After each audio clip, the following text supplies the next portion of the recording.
লক্ষ্য রাখো, সাবধানে সাবধানে পেছনের দিকে লক্ষ্য রাখো।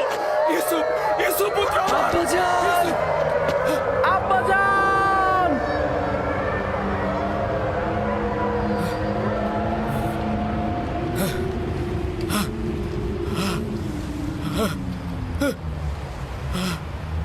ইউসুফ, ইউসুফ, সতর্ক সতর্ক থাকো। ইউসুফ পুত্র আমার, সাবধানে সাবধানে ছেড়ে দাও, ছেড়ে দাও আমার পুত্রকে, ছেড়ে দাও, ছেড়ে দাও, ছেড়ে দাও। সতর্ক সতর্ক থাকো। নেকড়েদার, ছেড়ে দাও, ছেড়ে দাও আমার পুত্রকে। জনাবে আলী, জনাবে আলী, জাগ্রত হন জনাবে আলী। কি হয়েছে, কি হয়েছে খোদা নবী? কোনো খোয়াব দেখেছেন? আপনি কি ভীতিকর কোনো খোয়াব দেখেছেন? ভীত হওয়ার মতোই খোয়াব ছিল। কয়েকটা নেকড়ে একটি শিশুর পিছু নিয়েছিল। আমি তাকে বাঁচাতে পারছি না। নেকড়েগুলো তাকে ছিন্ন ভিন্ন করে খাবার জন্য ধাওয়া করতে করতে একটা গর্তের মধ্যে ফেলে দিল। ওই শিশুটি কে ছিল? তাকে চিনতে পেরেছেন? দূরে ছিল, তাই ঠিক মতো চিনতে পারিনি। তবে তার গঠনটা অনেকটা ইউসুফের মতোই ছিল।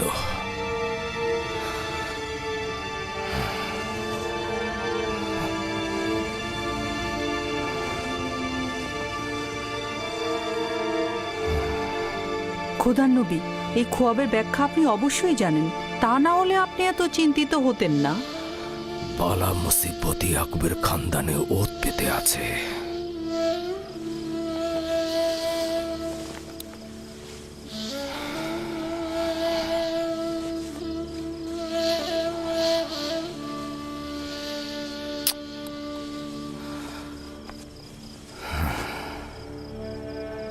খোদা কোনো বান্দারই ক্ষতি চায় না, কিন্তু এই বান্দারাই শয়তানের সঙ্গে প্রতিজ্ঞাবদ্ধ হয়, একে অপরের জন্য ফাঁদ পেতে রাখে।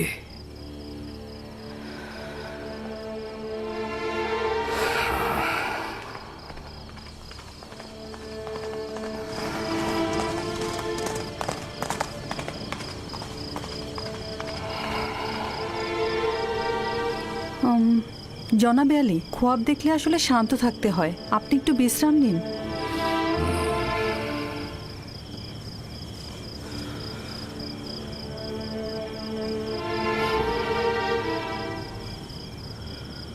খোদাবন্দ, তোমার কাছে আশ্রয় চাইছি।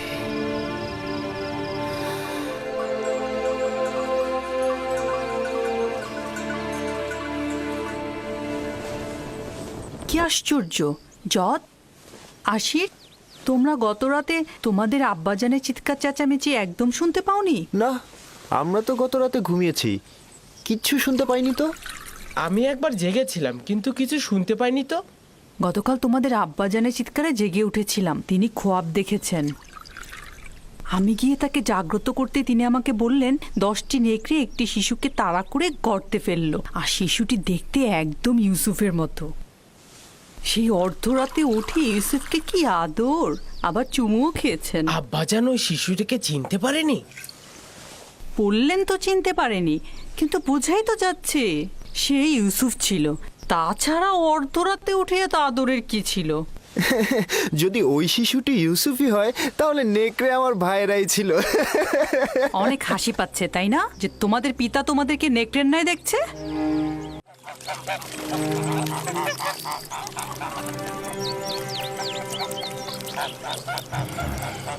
ইয়াকুব বলল সে একটা খোয়াব দেখেছে, 10টি নেকড়ে একটি শিশুকে তাড়া করে গর্তে ফেললো। শিশুটি দেখতে একদম ইউসুফের মতো। এটা তো মন্দ খোয়াব না। তোমার কি হলো বেলহে? ইয়াকুব আমাদের সন্তানদের নেকড়ের ন্যায় দেখেছে, এই খোয়াবকে তুমি ভালো বলছো? যেসব নেকড়ে ইউসুফকে ছিন্ন ভিন্ন করেছে সেসব মন্দ নেকড়ে নয়। হতে পারে বাচ্চারাই এ কাজ করবে, বাচ্চারাই করবে।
ব্যাপারটা কি বলুন তো? ধারণা করছি জানতে পারবো।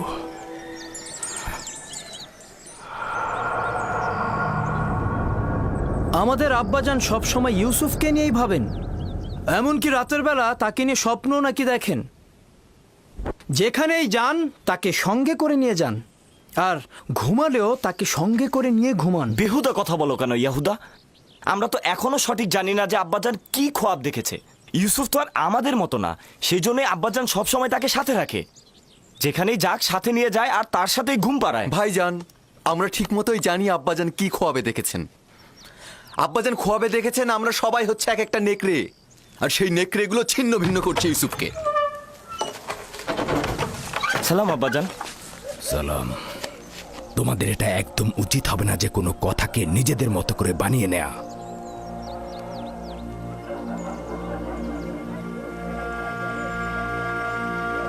আমাদের আম্মিজান আমাদেরকে বলেছেন আপনি নাকি রাতে আমাদের নেকড়ের ন্যায় খোয়াব দেখেছেন, আর সেই নেকড়েরা ইউসুফকে হামলা করছে। এটা একদম সত্য নয়। আমি গত রাতে একটা খোয়াব দেখেছি, এটা সত্য। খোয়াবে দেখেছি কিছু নেকড়ে একটি বাচ্চা ছেলেকে তাড়িয়ে নিয়ে বেড়াচ্ছে। সেই নেকড়েগুলো না তোমাদের মতো, আর বাচ্চাটি না ইউসুফের মতো। আমি তো কারো চেহারাই দেখিনি। হ্যাঁ, 10টা নেকড়ে মানে বোঝাই যাচ্ছে আমরা 10 জন। আমি তো নেকড়েগুলোর সংখ্যা স্বপ্নে গুনে দেখিনি। তোমরা কোথা থেকে জানলে যে নেকড়ে 10টাই ছিল?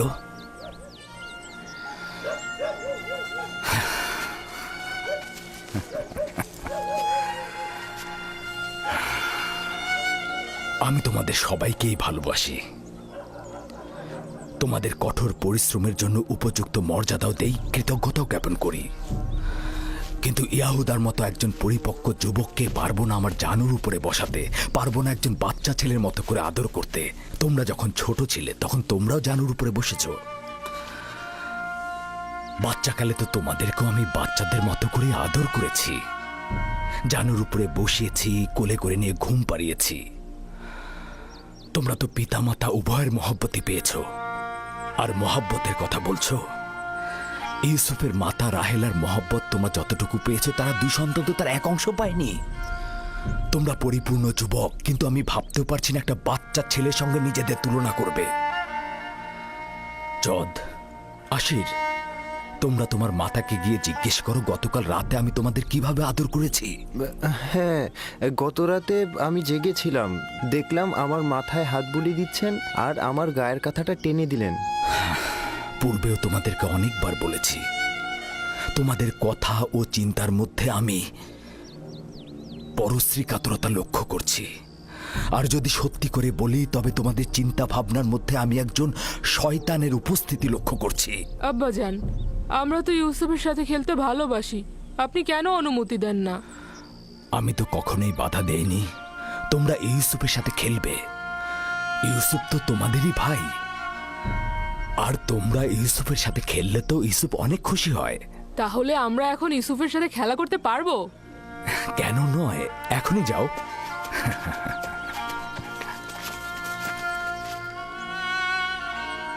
তোমরা কি আজ ভেড়াগুলো নিয়ে বের হবে না?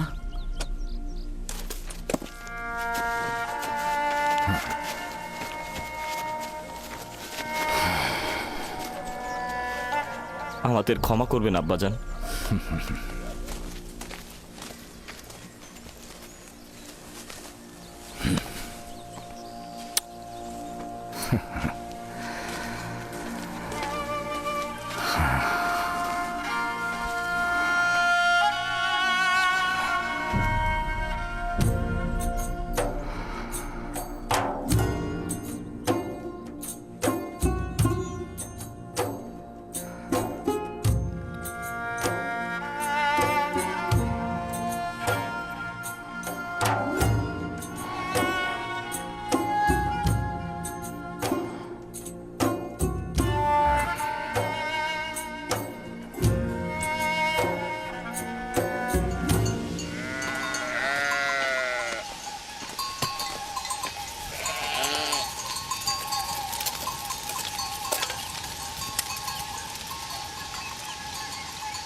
বাহ বাহ বাহ, খুদা কি মেহেরবান, তোমাদের সাথে দেখা হয়ে গেল। তো কি করছো এখানে শক্তিশালী যুবকেরা? আমাদের দুপুরের খাবারের জন্য দুধ গরম করছি। বাহ বাহ বাহ, খুব ভালো। তো তৃপ্তি সহকারে খাও। এই তুমি কে? আর এখানে কি চাই? আমি প্রতিবেশী গ্রামের অধিবাসী। রাখালি আমার কাজ নয়, তবে ভেড়াগুলোকে মাঝে মাঝে এখানে চড়াতে নিয়ে আসি।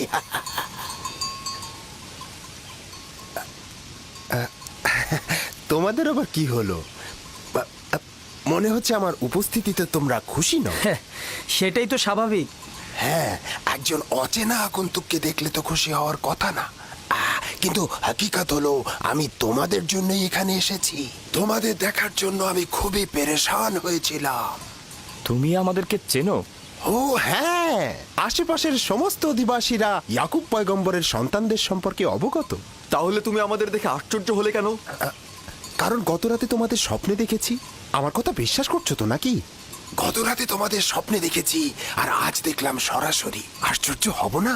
হ্যাঁ, বাহ, এটা তো খুব ভালো। আমাদের তারিফ করছো দেখি। আসলে সত্যি বলতে কি, স্বপ্নটা খুব অদ্ভুত আর আশ্চর্যজনক ছিল। দেখলাম কি জানো, তোমরা 10 ভাই মিলে একটা শিশুকে একটা তাকিয়াতে করে বয়ে নিয়ে যাচ্ছ। দেখে মনে হলো সে তোমাদের মালিক আর তোমরা তার গোলাম। আবার দেখলাম ওই শিশুটি একটি টানা গাড়িতে চেপে বসেছে, আর তোমরা 10 ভাই মিলে 10টা নেকড়ের মতো ওই শিশুকে বয়ে নিয়ে চলেছ। আরও দেখলাম যেটা, ওই শিশু এক সিংহাসনে বসে আছে, আর তোমরা 10 ভাই তার গোলামি করছো, তার রাখালি করছো, তার হয়ে কৃষি কাজ করছো।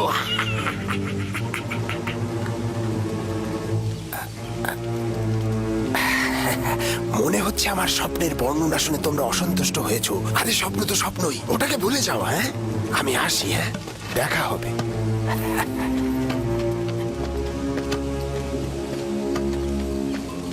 লোকটি কিন্তু রহস্যময়। আর চেহারাটা কেমন দেখেছো?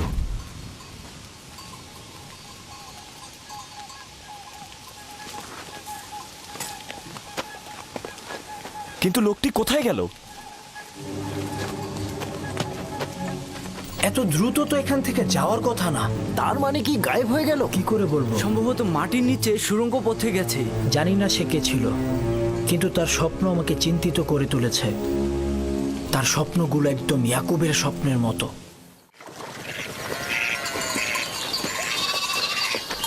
সালাম আব্বাজান। সালাম আব্বাজান। সালাম চাচা। সালাম আব্বাজান। সালাম আব্বাজান।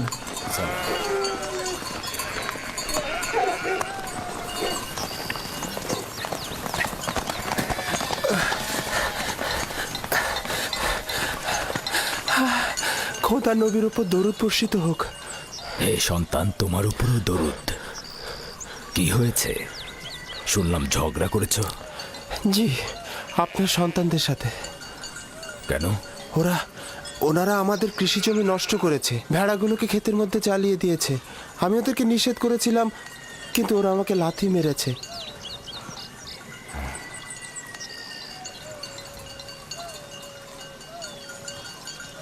ইয়াহুদা, লাবি, শামুন, এদিকে এসো, এদিকে এসো।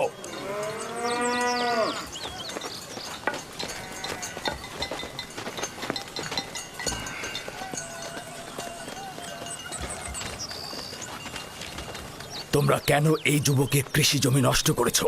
ভেড়াগুলোকে তো আর বাধা দেওয়া যায় না আব্বাজান। আর এমন কি হয়েছে? তোমরা ওকে লাথি মেরেছো কেন?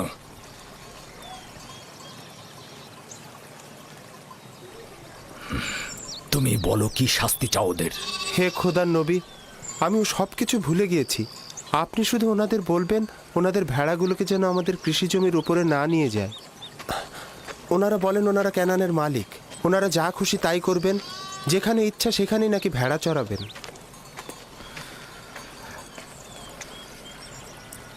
কে তোমাদের হক দিয়েছে যে তোমরা মানুষের কৃষি জমিতে ভেড়া চড়াবে? আর কে তোমাদের বলেছে যে তোমরা ক্যানানের মালিক?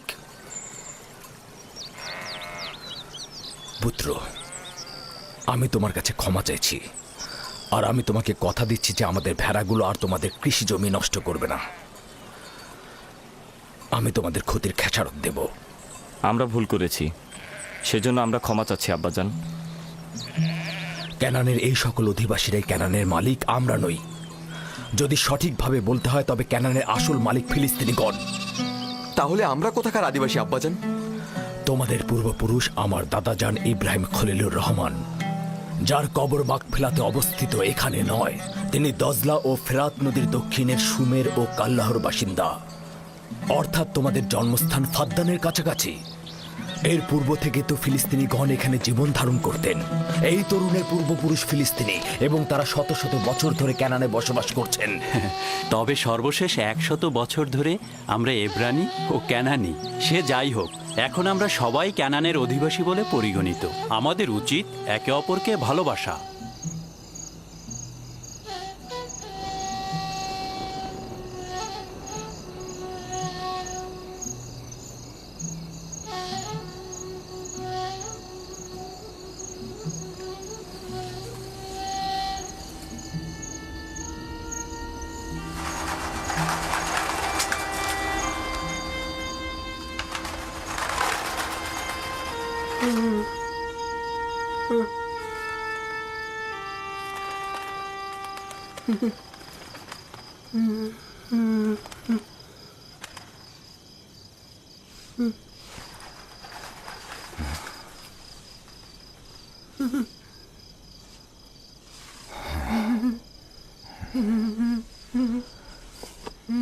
ইউসুফ, ইউসুফ পুত্র আমার, জাগ্রত হও।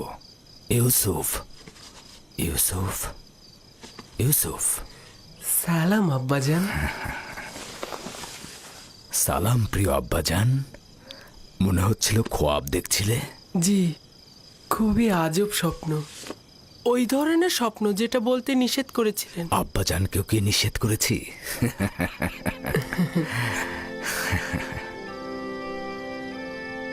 ভেড়াগুলোর পাশে বসেছিলাম।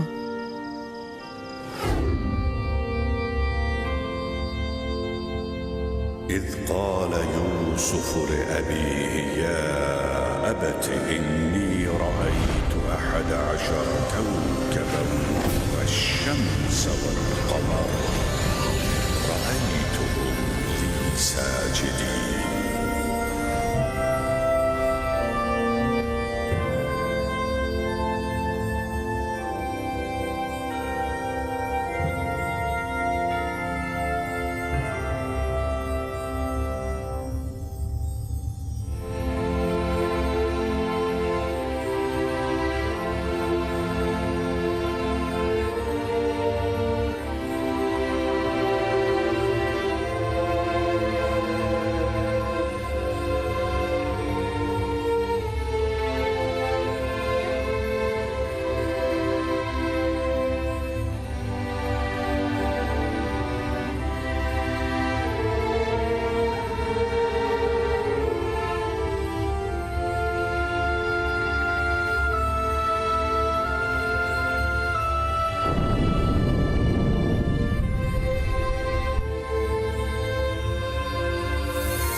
আমি এক মনে চন্দ্র তারা উপভোগ করছিলাম। এমন সময় আপনি ডাক দিলেন।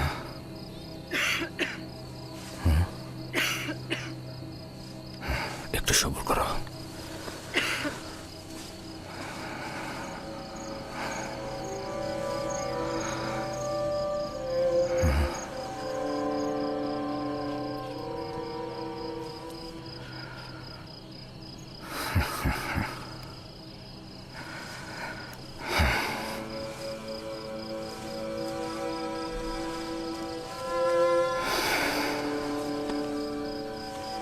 তুমি খুবই নেক খোয়াব দেখেছ পুত্র আমার।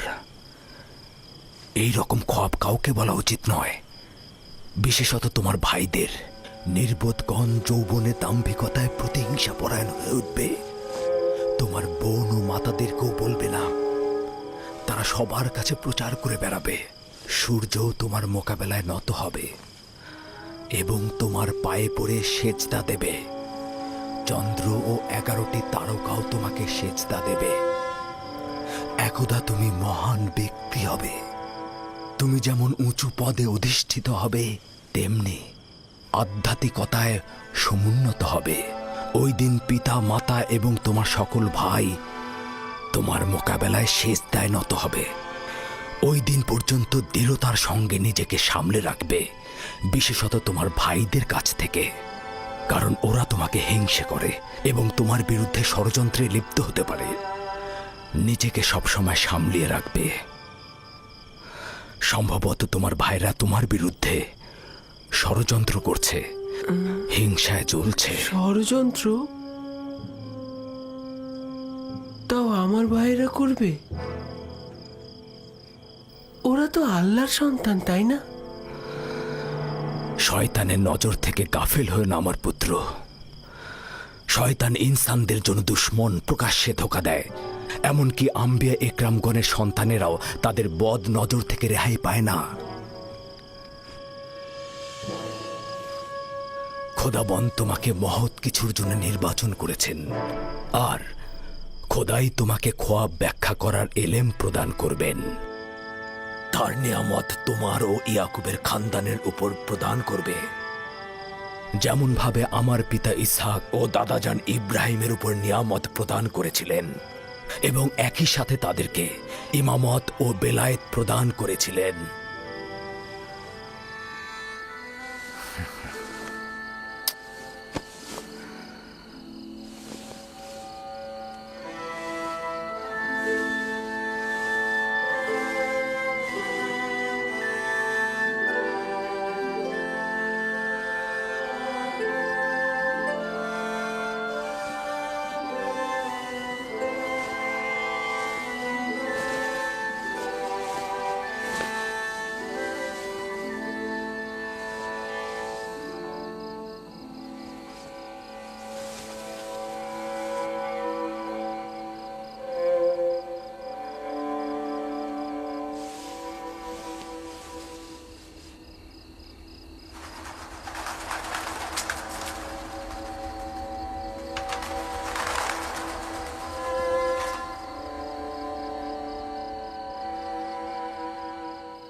খোদাবন তোমার আত্মাকে শান্তিতে রাখুক। তোমার দুই সন্তানকে নিয়ে এলাম, দেখলে তো তারা দুইজনই সুস্থ রয়েছে। আম্মাজান, ফুপুমাও আমাদের ত্যাগ করেছেন। ওই দিন থেকে তোমার বিচ্ছেদ আরো বেশি অনুভব করছি। বেনিয়ামিন ও ইউসুফের কাছে তোমার শূন্যতা কেউ পূরণ করতে পারবে না। তবে আমিও লিয়ার চেষ্টা করছি এই দুই সন্তানকে জননীহীন ব্যথা একটু কম অনুভব করাতে। আব্বাজান, আমার খোয়াবের কথা আম্মাজানকে বলবেন? তোমার জন্য একটা সওগাত আছে রাহেল। আমাদের সন্তান ভবিষ্যতে নবুয়াতের মাকামে পৌঁছাবে, এটা সে গত রাতে খোয়াবে দেখেছে। আম্মা জান, লিয়া খালামণি আর আব্বাজান আমাদের অনেক ভালোবাসেন। তুমি আমাদের নিয়ে চিন্তা করো না। শান্তিতে ঘুমাও রাহেল, শান্তিতে ঘুমাও। জননী বিরহে তোমার সন্তানেরা যন্ত্রণা ভোগ করবে না।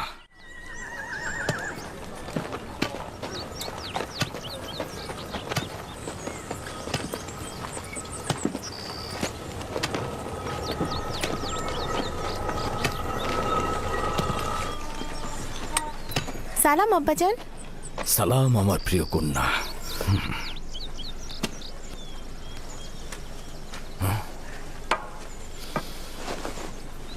আমি তোমার জন্য গম নিয়ে আসছি।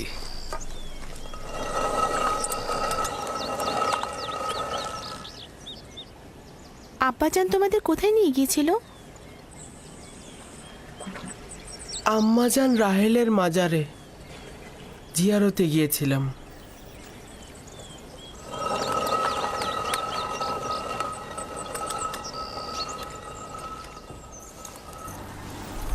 আমার সাথে কি কাজ বলো তো? গতকাল ইয়াকুব নিজের উত্তরাধিকারী নির্দিষ্ট করেছে। সম্ভবত আপনিও জানতে আগ্রহী হবেন। বলো। নিশ্চিত থাকুন, আমার আর আপনার সন্তান নয়, ইউসুফ রাহেলের সন্তান। ভনিতা রেখে তোমার আসল কথাটা বলো শুনি।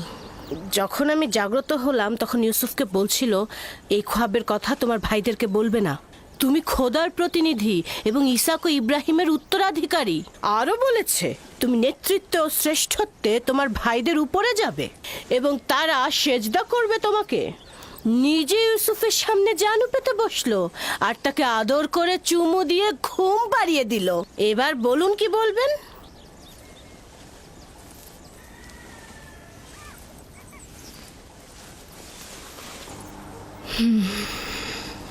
ইয়াকুবের উত্তরাধিকারী আমার সন্তান হলে আমি খুশি হতাম, কিন্তু খোদার নবী যদি অন্য কাউকে চায় তাহলে আমি তাকেই সমর্থন করব। কি বলছো তুমি? তুমি পারবে ইউসুফের নেতৃত্ব তোমার সন্তানদের উপর সহ্য করতে? উপায় নেই। যদি ইয়াকুবের সিদ্ধান্ত এমনটাই হয় তবে অবশ্যই আমি তা মেনে নেব। কিন্তু আমি এটা কখনো সহ্য করতে পারবো না। ও ঠিকই বলেছে, ঠিকই বলেছে লিয়া। আমাদের খোদার নবীর কথাই মানা উচিত। আমরা অবশ্যই রাসূলে খোদার ফরমান মেনে চলব। আশা করছি ইউসুফের অন্যান্য ভাইয়েরাও এটা মেনে নেবে।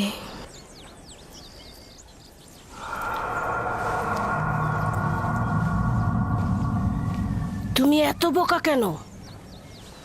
সবকিছু লিয়াকে বলার কি আছে? ওকে বললে বিপদ আরো বাড়বে। আমাদের উচিত সন্তানদের সাথে সলা পরামর্শ করা।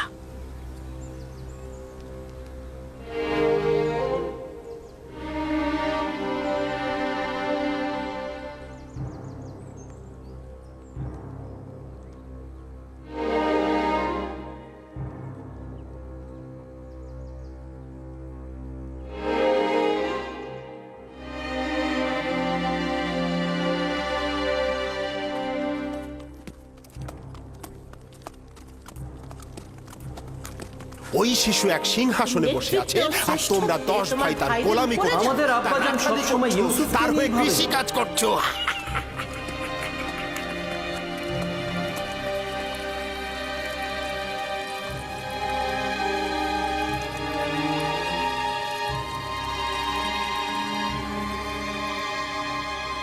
ইউসুফ খ্বাব দেখেছে তোমাদের নেতা হবার। কিছু বুঝলে? এটা আর এমন কি? এটা ইউসুফকে জিজ্ঞেস করলেই হয়। যদি খ্বাব দেখে থাকে তাহলে তোমাদের বলবে। বলবে। হ্যাঁ হ্যাঁ বলবে, ইউসুফ বলবে। কিভাবে পড়াতে হয় আমি জানি। এসো তোমরা, এসো।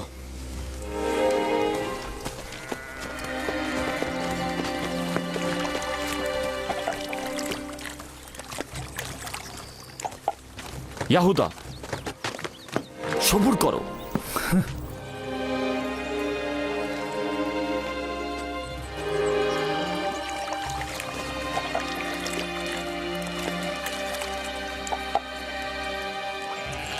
ইউসুফ, জি ভাইজান।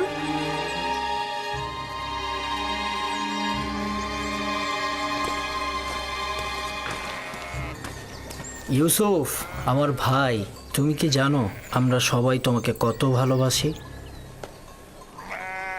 আমিও আপনাদের অনেক ভালোবাসি। আচ্ছা ভাইজান, আমি আপনাদের মতো কবে বড় হব? তুমি তো বড় হয়েছই। তুমি তো পরওয়ারদিগারের কাছ থেকে উঁচু মাকাম ও শ্রেষ্ঠত্বের খবর পেয়েছো। কোন মাকামের কথা বলছেন আপনারা? ওই যে ওইটা, যেটা কালকে রাতে তুমি খব দেখেছো। খবটা কি মনে আছে? ওইটা যেটা দেখেছো।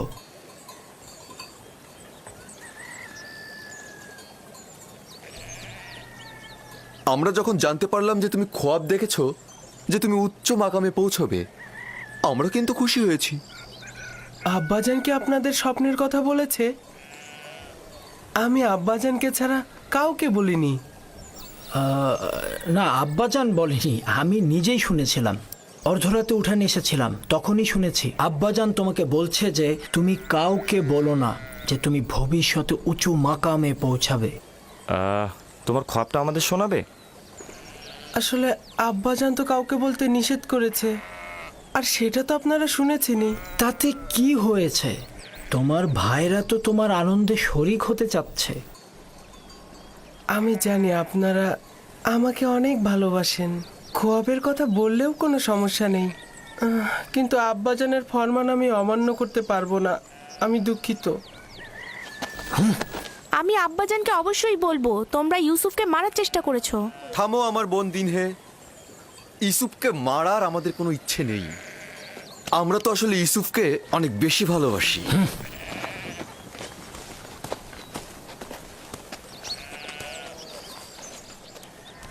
ইয়াহুদা তোমার উপর কেন রাগ করলো? তুমি কি বলেছো তাকে? সে যা জানতে চেয়েছিল আমি তা বলিনি, কিন্তু খোয়াবের কথা তো আমি আব্বাজানকে ছাড়া আর কাউকে বলিনি।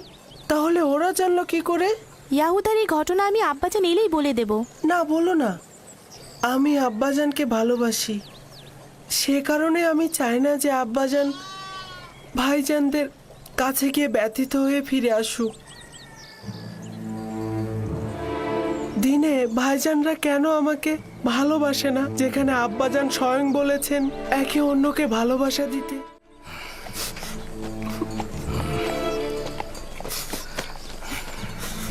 এদিকে এসো, দেখো আমি গম এনেছি। সালাম আব্বাজান।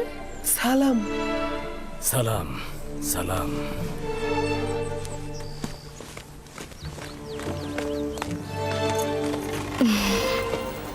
আপনি তো দেখছি অনেক ক্লান্ত হয়ে পড়েছেন।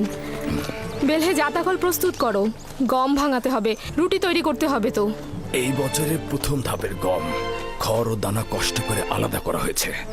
এসো পুত্র আমার।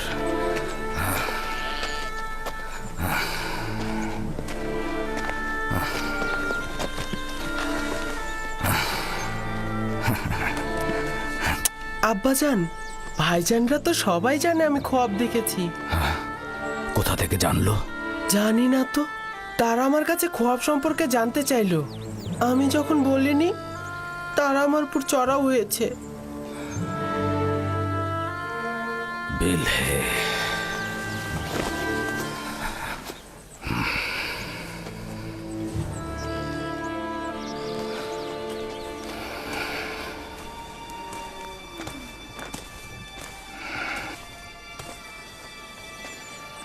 বেলহে, জি আল্লাহর নবী। এখন পর্যন্ত তুমি যা কিছু করেছো আমি শুধু মুখ বুজে সহ্য করেছি। আমি নীরবে থেকেছি যাতে তুমি নিজেকে গুটিয়ে নাও, কিন্তু তুমি পণ করেছো যে ভাই ভাইয়ের মধ্যে অশান্তি সৃষ্টি না করে তুমি শান্ত হবে না। দেখুন খোদার নবী, আমি এগুলোর কিছুই জানি না। আমি মিথ্যে বলছি না। আমি গত রাতে তোমার ঘরের পাশে অবস্থান করছিলাম, যেখানে ইউসুফ ঘুমিয়েছিল। স্বপ্নের ব্যাখ্যা নিয়ে সেখানে কথা হয়েছিল। এটা আমি ও ইউসুফ ছাড়া তো অন্য কারো একেবারে জানার কথা নয়। এবার তুমি আমাকে বলো, তুমি ছাড়া তো এই খোয়াবের ব্যাখ্যা আর কারো শোনার কথা নয়। আমি কসম খাচ্ছি, আমি আসলে মিথ্যে বলছো তুমি, মিথ্যে বলছো। গত রাতে যখন তোমার ঘরে শব্দ হয়েছিল তখন আমি তোমার ঘরে প্রবেশ করেছিলাম। তোমার সন্তানেরা ঘুমিয়েছিল কিন্তু তুমি জেগেছিলে। আমি কখনো শোনা কথা কান দেইনি, কিন্তু তারাই সঠিক ছিল। তুমি জুলফাকে সবসময় কূটবুদ্ধি দিয়ে প্ররোচিত করো। তুমি ইয়াহুদা আর তার ভাইদের ইউসুফের বিরুদ্ধে লেলিয়ে দিয়েছো। তুমি তোমার নিজের ছেলেকেও ইউসুফ বিদ্বেষী করে গড়ে তুলেছো, কিন্তু আমি তাতেও চুপ থেকেছি। যদি একবার এই ভুলের পুনরাবৃত্তি করো, তাহলে আমি আমার নিজের ছেলেদের রেখে তোমাকে তোমার নিজ এলাকা ফাঁদদানে ফেরত পাঠিয়ে দেব। বুঝতে পেরেছো? না না না না, খোদার নবীর কাছে আমি অঙ্গীকার করছি এই ভুল আমি দ্বিতীয়বার আর করব না। আপনার কাছে আমি ক্ষমা চাচ্ছি। আমি আপনার কানিজ, আপনি ছাড়া দুনিয়ায় আমার কেউ নেই। আমাকে ক্ষমা করে দিন। এমন ভুল আমি আর কখনোই করব না। আমাকে ফাঁদদানে পাঠাবেন না, আমাকে এখানেই দাফন করবেন।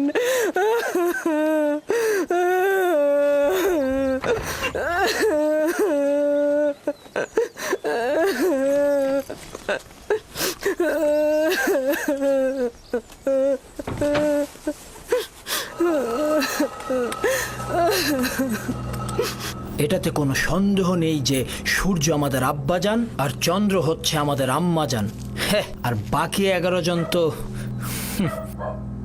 এই নগণ্য মাতাহীন শিশুটিকে এতটা ঊর্ধ্বে দিয়েছে যে এই স্বপ্নদ্রষ্টা নিজেকে মাবুদ আর আমাদের সেজদাকারী মনে করছে। শুধু আমরা নয়, আব্বাজান আম্মাজানকেও সেই সেজদাকারীর অবস্থায় রেখেছে। আজ এখান থেকে কেউ বের হবে না যতক্ষণ না পর্যন্ত ইউসুফ এবং আমাদের ভাগ্য নির্ধারণ হচ্ছে। আমি আমার সকল সন্তানকে অনেক বেশি ভালোবাসি, কিন্তু ইউসুফের প্রতি বিশেষ আগ্রহ খোদাবন্দের ইউসুফের প্রতি বিশেষ অনুগ্রহের কারণে। আশা করি আমার সকল সন্তানেরা এটা বুঝতে পারবে। ইউসুফকে তারা বেশি ভালোবাসবে আর ইউসুফের প্রতি সকল দুশ্মনী তারা ছেড়ে দেবে। সে কি এরকমই চিন্তা ভাবনা করে যে আমাদের উপর এবং আমাদের পিতামাতার উপর তার শ্রেষ্ঠত্ব রয়েছে এবং সে আমাদের উপর নেতৃত্ব করবে? হ্যাঁ, ইউসুফের কল্পনা এত বাড়াবাড়ি হচ্ছে, তার কারণ হচ্ছে আব্বাজানের মহব্বত। আব্বাজান তাকে মার থেকেও বেশি মহব্বত করছে। আমি জানি না আব্বাজান তাকে কেন এত বেশি ভালোবাসে। আব্বাজানকে কি ইউসুফ আমাদের চাইতে বেশি ভালোবাসে? এই খানদানের সকল কার্যক্রম আমাদের হাতে। ফসল ফলানো, ফসল চাষ সব আমাদের হাতে। ভেড়াগুলোকে চরণভূমিতে নিয়ে যেতে হবে, নেকড়ের হাত থেকে রক্ষা করা, খাদ্য সামগ্রী, কৃষিকাজ, জল সরবরাহ, ভেড়া পালন সব আমাদের হাতে। আব্বাজান আম্মাজানের সকল মহব্বত তার প্রতি, এমনকি ফুপুমাও তাকে নিয়ে মহব্বতে মেতে উঠেছে।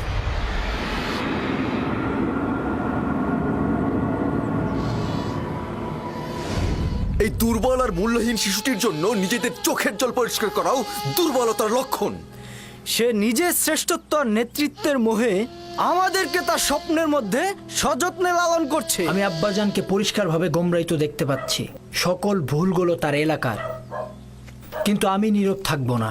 রাহেলের সন্তানের নেতৃত্ব আমি মানব না। আমরাও মানব না, কিন্তু তুমি কি করতে চাচ্ছ এখন?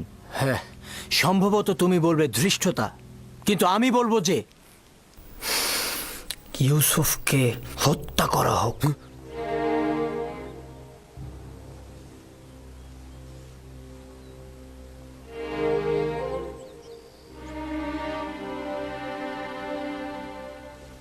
এই কথা খুবই বিপজ্জনক। এ কথা আর কখনো মুখে আনবে না তুমি। কেন আমি মুখে আনবো না লাবি? এরকম বৈষম্যমূলক আচরণের জন্য আমাদের আব্বাজানকে শাস্তি দেওয়া হবে, আর রাহেলের সন্তানের নেতৃত্বের আকাঙ্ক্ষাকে কবর দিয়ে দেব। যদিও আমি তোমার মতো এতটা দৃষ্ট নই, কিন্তু আমি তোমার এই সিদ্ধান্তের সাথে একমত। হ্যাঁ ঠিক, আমিও তোমাদের সাথে একমত। যখন ইউসুফ জন্মগ্রহণ করলো তখন সকলের দৃষ্টি তার দিকে চলে গেল, আর এখন সব মহব্বত তার দিকে। আমার ধৈর্য শেষ। আমি আর কতক্ষণ ধৈর্য ধরবো?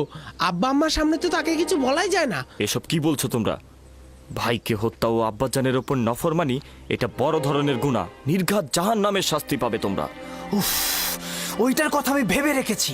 হত্যার পরে ভালো করে তওবা করে নেব, আর বেশি বেশি করে খোদাবান্দাকে স্মরণ করব, তার কাছে ক্ষমা চাইব। তিনি ক্ষমার প্রতীক, আর তিনি ক্ষমাও করবেন। যেমন করে সকল গুনাহগারী চিন্তা করে গুনায় লিপ্ত হব, গুনাহ করব, আর তওবা করলেই গুনাহ ক্ষমা হয়ে যাবে। এটা ছাড়া আমাদের আর কোনো পথ নেই।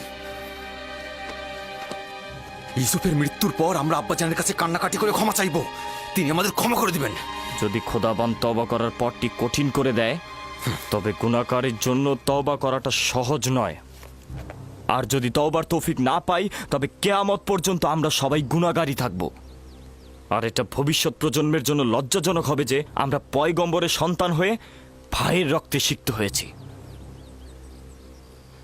আমিও লাবির কথাই একমত পোষণ করছি, কিন্তু আমার কথা হচ্ছে লাবি কি ইয়াহুদার চেয়েও ভালো পথ বের করতে পারবে যাতে হত্যার প্রয়োজন হবে না? সব সময় নিজেকে দূরে রেখে বিরত থাকার খেলাটা না খেলে যদি পারো সমাধানের পথ বের করো।